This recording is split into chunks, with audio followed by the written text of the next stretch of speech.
Jésus. Jésus est actuellement incarné sur terre à notre époque. Sauf que Jésus ne sait pas qu'il est Jésus, parce qu'il s'est incarné comme tout le monde. Et comme tout le monde, il est passé par la phase d'oubli en s'incarnant. Il aura des réminiscences de mémoire petit à petit, son âge avançant, qui lui permettront de se souvenir en partie de qui il est. Il s'est incarné comme toutes les âmes sur terre, par amour des âmes incarnées, pour leur montrer la voie pour sortir de la matière et revenir à l'entité Dieu. Voir l'article 7, la genèse de l'incarnation. Car les âmes qui ont quitté l'entité Dieu manquent à ceux qui sont restés. Il serait une bonne chose que les âmes qui ont quitté l'entité Dieu puissent revenir autant que possible. Voilà pourquoi Jésus est revenu pour sauver les âmes, mais aussi pour finir sa mission. Mais très très peu d'âmes reviennent à la source. L'incarnation est un risque.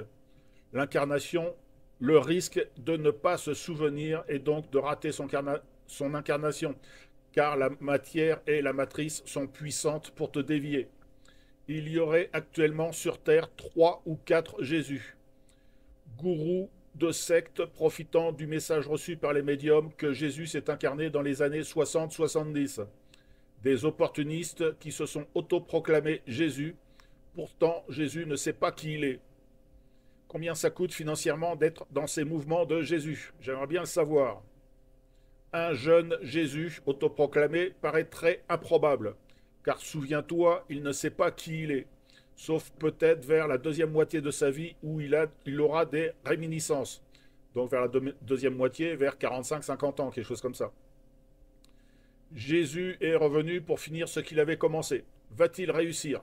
Rien n'est sûr, parce que la matière est très forte pour faire des dispersions énergétiques. On peut très facilement se perdre dans la matière si on n'est pas hyper conscient. La matière et la matrice font tout ce qui est possible pour nous distraire de notre réelle venue sur Terre. Il n'y a qu'à regarder le nombre incalculable de tous les dormeurs qui sont actuellement prisonniers de la matière.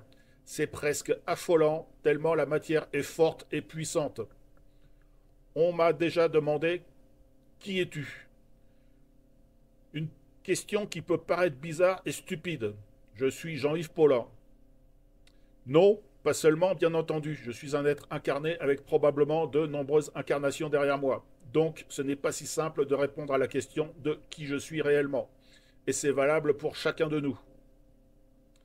Je me souviens avoir rencontré un prêtre exorciste que connaissait une amie de ma mère à Rouen, département 76 en France. Ma mère allait régulièrement visiter son amie dans une ville proche de Rouen, et un jour que j'accompagnais ma mère chez son amie, le prêtre était là, et dès qu'il m'a vu, il a dit « Waouh !»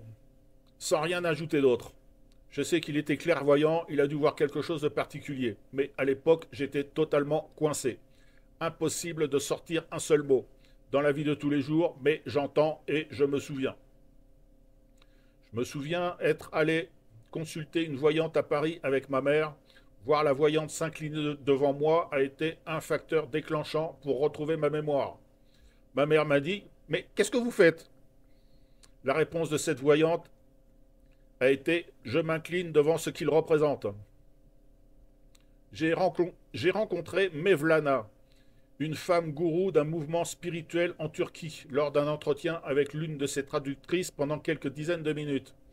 Si on lui dit que son mouvement est une secte, ça ne la dérange pas.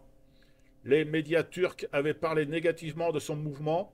Elle me disait que même si en apparence c'est négatif, elle a eu beaucoup de nouveaux adhérents, ce qui a été au final positif pour elle et pour son mouvement. Elle m'a posé la question stupide. Qui es-tu? Je ne sais pas. Jean-Yves Paulin avec probablement de nombreuses incarnations. Sa réponse a été très surprenante. Il y aurait actuellement sur Terre 3 ou 4 Jésus. Je ne vais donc pas te dire que tu es Jésus, ça ne serait pas sérieux. Si tu connais un Jésus, regarde quel est le message qu'il laisse aux âmes en présence, comme une donation gratuite au monde, sans aucune attente autre que celle de t'aider. Car nous sommes tous un, nous sommes tous issus de la source. Si je t'aide, je m'aide. Tout est lié. Comprenne qui peut.